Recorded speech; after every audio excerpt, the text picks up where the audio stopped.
Alright, we're right here in my kitchen, and of course it's a little bit messy because I'm a bachelor.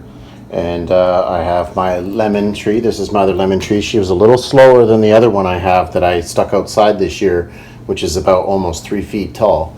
So we'll be getting that up to the farm and put into my loft so for the winter. And then we got our cranberries, which we always do really well. I mean, I just keep adding a lot of water. They take a lot of water. And then these ones here were some of my herbs that I had pulled out, and we're going to reuse this dirt.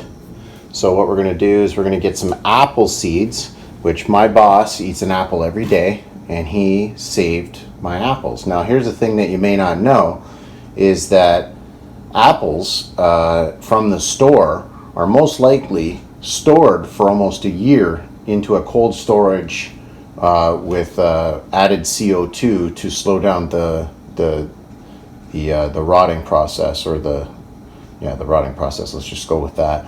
So what we're going to do is we're going to moisturize this dirt a bit here, this soil, and we're going to get it in there, and we're going to get the seeds in here, and we're also going to take some of my plum cots, which I also got from the store. Now I'm not sure if the plums stay in storage as long as the apples do, but we are going to stratify them and hopefully plant them up in the spring.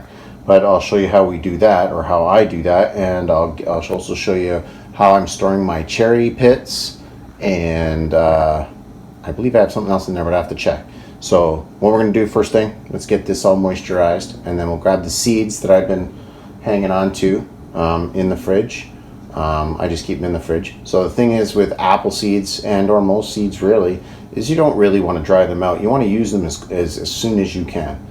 Some do require some kind of drying process, but in most cases we're going to use them fresh.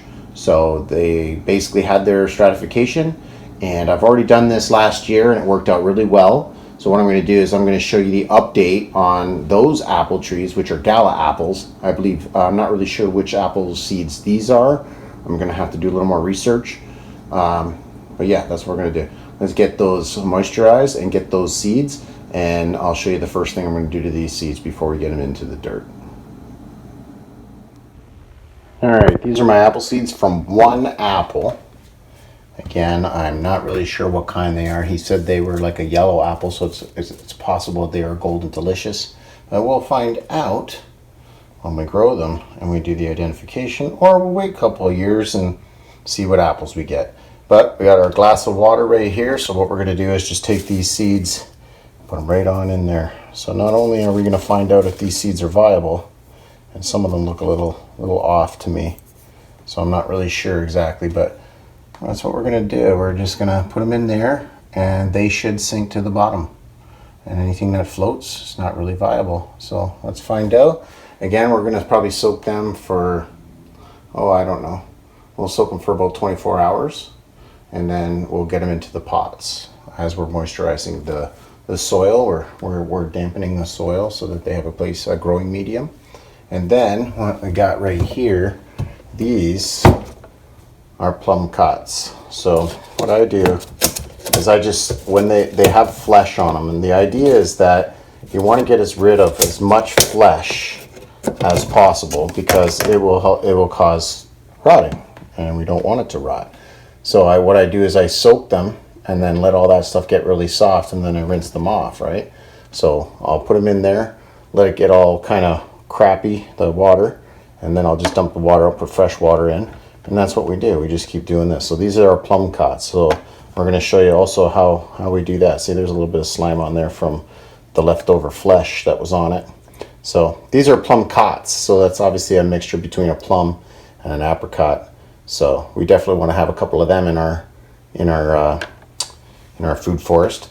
So like I said, always be propagating. ABP. Always be propagating. Always find something, because you can't keep buying trees unless you're a millionaire. So that's what we're going to do. So let's get these prepped and get them dried off a little bit, and then we're going to get them into a bag with some sphagnum moss and get them in the fridge. So, and I'll show you what that all looks like. So just a little update too. Again, I'm always propagating. So I did get some special seeds. These are grapes. These are supposed to be grapes. These are supposed to be finger grapes. So technically, the type of moon drops, or I just call them finger grapes. So they're really long. They're quite long. They're about as long as my thumb, and they're supposed to be pretty sweet. So right now you can see there's some flowers growing on this, and I started these up in the summer, and I did have to stratify them a little bit. And out of maybe 20, I only got 2 to grow in one pot, and then I separated them into 2 pots. So what we're going to do with these, the good thing about finger grapes, are these specific grapes, is they say you don't have to grow a huge vine. They can actually they'll stand upright.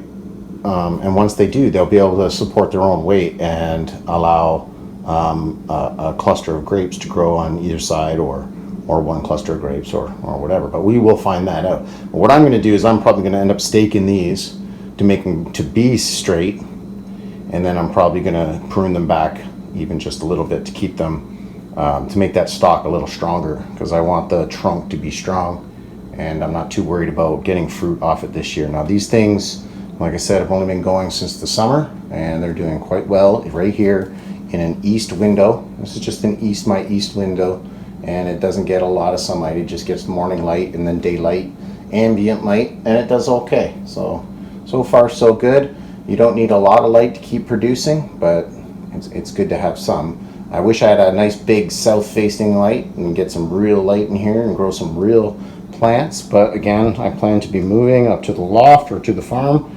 and then we'll deal with that. I do have some self-light there, so when we get out there, I'll show you the other lemon and how it's doing. And yeah, so I just wanted to let you see that. And I do recommend that if you do get some grapes, get some special grapes. Get the grapes that you're going to like, whether they're purple, red, or yellow, or green, whatever it is. You pick those grapes. I like Concord grapes because I love the juice, and these ones here are supposed to be like a real special type of grape. Now when these grow, the best way to do grapes is to take cuttings. So taking a little cutting in there and putting it in soil, within 2 weeks you're going to have roots, because I have no problem propagating grapes. They're one of the most easiest. Anything on a vine pretty much is pretty easy to root. So let's get back to the plumcots. All right, so I've just rinsed these off, got a little bit of the extra flesh that was on there. They're actually quite clean now. I hope they stay that way. And it doesn't hurt either to throw a little bit of hydrogen peroxide in there to help kill off any germs that might be on them.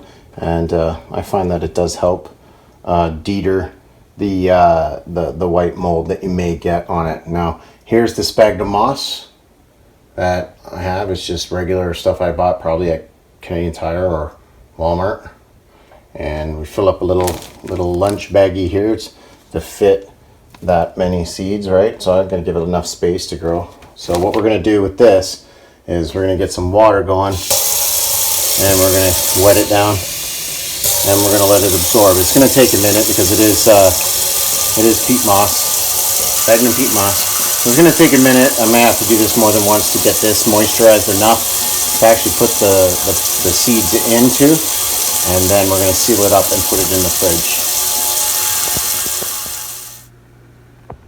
Okay, so now all we did was take our plumcot seeds and put them in this little baggie full of sphagnum peat moss right here, and we dampened the soil. You don't want it soaking wet, but just got to remember to check on these because they're going to be in the fridge for at least 3 to 4 to 5 months at least, and you want to check on it, make sure it doesn't dry out, because if it starts to dry out, then the germination will kind of stop on you. Here's the results 24 hours later. We have them all sunk. So they all sunk down into the bottom there. They're a little sketchy. You can see that one that's got a little white on it there, and I don't know if I've let it dry out a little too much. But these won't be the only apple seeds I try. You can pretty much give any apple a try that you can buy from the store. I plan on going in there and finding an apple that I enjoy and taking those seeds and propagating them. I already have some galas, which we're going to go and show you now. So we'll just kind of skip a day or two and I'll jump out to the greenhouse and show you what these apples would look like after about 10 months. Okay, so we're just gonna, poke a little hole right in the center there so we know where the seed's gonna come up. So we poke a little hole right here, grab our seed. We're gonna take that point and we're gonna point it downward. As best you can. It won't matter because the root will find its way down and the stem will find its way up. So we're just gonna do that to the front ones here so we know where they are. And that leaves room in the back. We've got a little thing starting right here. What's this? So there's something growing right there. I don't even know what this is. Well, it's something, I don't know. It started to grow, but I yanked it out. Maybe I shouldn't have yanked it. Oh, I think that might be a lupin. It just might be, but I'm not going to grow that. So that's about it. Let's get out there and I'll show you those apples, trees, and show you how far I've come in 10 months. And you can do this too in your kitchen. Alright, so we're in the greenhouse here, and you can see these are my gala apples that I grew in my kitchen. So that's why I wanted to show you these particular apples. But you can see, like, this apple tree here has a double sprout here. Now we want a central leader, so we're gonna snip that off and get rid of that, and we're just gonna try and grow just the one.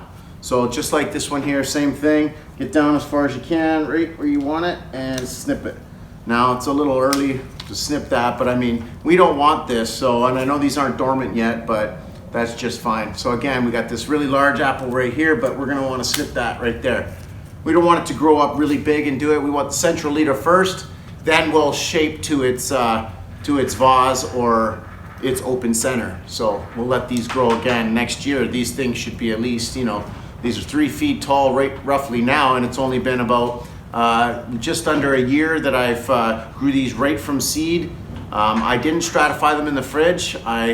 Pretty much apples are pretty much stored in a cold storage for quite a while, so you didn't really need to do it. And with those seeds that I have going in the kitchen now, we're gonna find out in about 2 weeks if they're viable and or if we can get them to go. But I got these to go, so I don't see why the other apples won't grow either. So that's what we're gonna do. That's it for this video for this week. I'm glad you guys came by to check out my progress that I keep going. These are in the greenhouse, so they are growing still. And I'm getting that little extra time to make them a little bit taller. So they will go dormant because it will get cold in here, but we're still above zero for most parts of the day. And that's about it. But if you like this video, don't forget to hit that thumbs up down there. And subscribe. Don't forget to tell your friends. And come back next week and see what I'm doing next week. So drive safe. See you next week.